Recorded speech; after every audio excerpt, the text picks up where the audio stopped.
جارێکی دیکە هەڕەشەیەکی هاوبەش ئێران و تورکیا لێک نزیک دەکاتەوە کە ئەویش هەڕەشەی دابەشبوونی سووریا و عێراقا.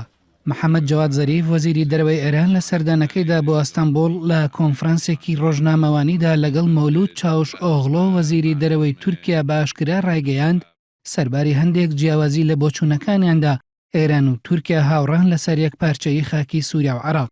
ڕەجەب تەیب ئەردۆغان سەرۆک کۆماری تورکیاش لە کۆبوونەوەکەیدا لەگەڵ وەزیری دەرەوەی ئێران جەختی لەسەر پەرەپێدانی پەیوەندیەکانی هەردوو وڵات کردەوە و ڕایگەیاند ئامانجی وڵاتانی ڕۆژئاوا لاوازکردنی وڵاتانی ئیسلامیە. هەر بۆیە ئێران و تورکیا بۆ چارەسەرکردنی قەیرانەکانی ناوچەکە بەرپرسیارەتیەکی قورسیان کەوتووەتە ئەستۆ و هاوکاری نێوان دوو وڵات دەبێتە هۆی ئاشتی و سەقامگیری لە ناوچەکەدا.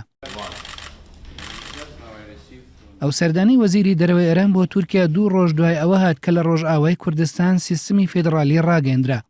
وەزیری دەرەوەی ئێران بەر لە چەند ڕۆژ و لە سەروبەنگ ڕاگەیاندنی سیستمی فیدرالی لە ڕۆژئاوای کوردستان ڕاگەیاندبوو بە دەستکاریکردنی سنوورەکان قیامەت دروست دەبێت و دەبێتە هۆی سەرهەڵدانی جەنگێکی 30 ساڵە لە ناوچەکەدا. پەیوەندیەکانی ئێران و تورکیا لە دوای ساڵی 2011ەوە بەهۆی ناکۆکیەکانیان لە ناوچەکەدا بەرەو لاوازی چوو. لە سووریا و عێراق بەرژەوەندیەکانی دوو وڵات تەواو دژبەیەک بوون. لە سووریا ئێران پشتگیری لە حکوومەتەکەی بەشار ئەسەد دەکرد لە کاتێکدا تورکیا کاری بۆ ڕوخاندنی دەکرد. لە عێراقیش ئێران پشتگیری حکوومەتی عێراق و لایەنە شیعەکان دەکات، بەڵام تورکیا پشتگیری لە سوننەکان دەکات.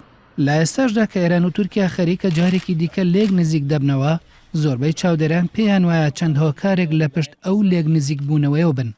یەکەم بێهیوابوونی تورکیا لە ئەمریکا وڵاتانی ڕۆژئاوا بە بۆچوونی بەشێک لە چاودێران دوای ئەوەی هیچ یەکێک لە ئەجەنداکانی تورکیا لە سووریا سەریان نەگرت، ئەردۆغان ئەمریکای سەرپشک کردلەوەی یان تورکیا هەڵبژێرێت یان کورد. بەڵام سەرڕای ئەم هۆشداریدانەی ئەردۆغان ئەمریکا بەردەوام بوو لە هاوکاریکردنی یەپەگە لە ڕۆژئاوای کوردستان.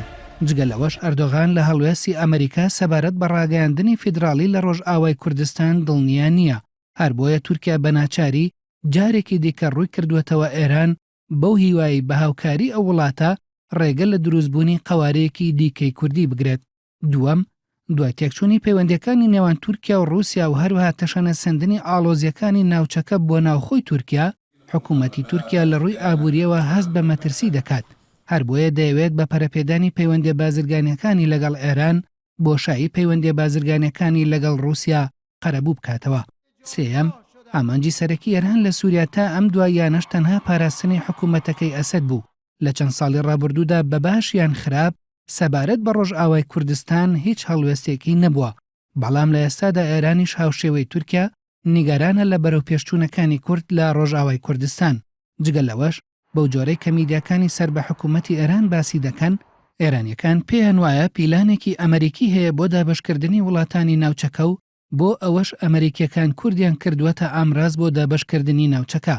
لە ڕابردوودا هەمیشە کورد لە لەک نزیکبوونەوەی ئەو وڵاتانە نیگەران بووە کە کوردیان بەسەردا دابەش کراوە. لە ئێستاشدا هەندێک لە چاودێرانی کورد ڕەخنەی ئەوە لەلایەنە سیاسیەکانی کورد دەگرن کە بۆچی دەوڵەتانی زاڵ بەسەر کوردستاندا کاتێک لەلایەن کوردەوە هەست بە مەترسی دەکەن ناکۆکیەکانیان وەلا دەنێن و لە دژی کورد یەک دەگرن. بەڵام لایەنە کوردیەکان ناتوانن لە پێناو پاراستنی دەستکەوتەکانی کووردا ناکۆکیە حیزبەکانیان وەلاوە بنن.